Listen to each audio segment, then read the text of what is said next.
ఆ అమ్మాయి శృతి, అబ్బాయి ప్రవీణ్.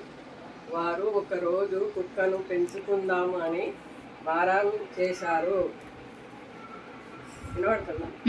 ప్రసాద్ తన స్నేహితుడు అయిన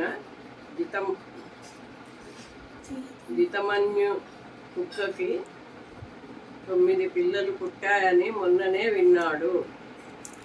మర్నాడు మిత్రుని వద్దకు వెళ్ళి అడిగి ఒక కుక్క పిల్లను తెచ్చుకుంటాం, దానిని ఎలా పెంచాలో తన తండ్రిని మిత్రుని భార్యను అడిగి తెలుసుకున్నాడు.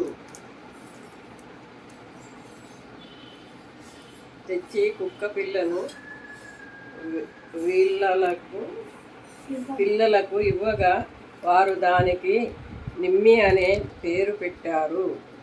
రుక్మిణి రోజు ప్రొద్దుటే దానికి స్నానం చేయించి ఇడ్లీ పాలు పెడుతూ ఉండేది. ప్రసాద్ మంచి బిస్కెట్లు కొని తెస్తూ ఉండేవాడు. ప్రతిరోజు శృతి నిమ్మి కోసం చక్కని పక్క ఏర్పాటు చేస్తూ ఉండేది. ప్రవీణ్ దాని మెడకు తాడు కట్టి తమ తోటలో తిప్పుతూ ఉండేవాడు. అలా కొన్ని నెలలలో కుటుంబంలోని వ్యక్తిలా మారిపోయింది. ఒకరోజు ప్రసాద్ బయటికి వెళ్తుంటే నిమ్మి వెళ్ళనివ్వకుండా కాళ్ళకు అడ్డం పడుతుంది.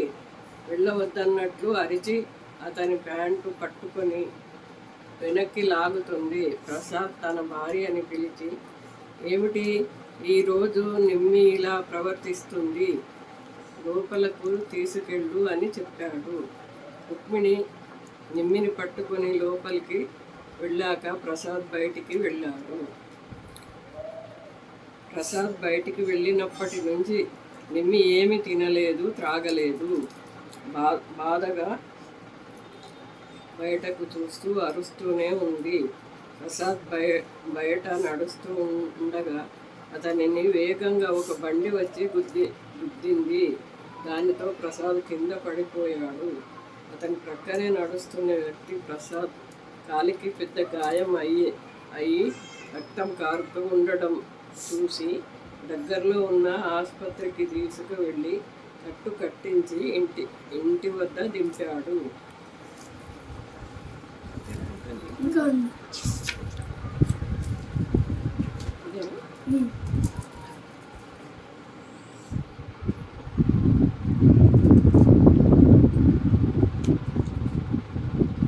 ప్రసాద్ జరిగిన విషయం రుక్మిణితో చెప్పాడు.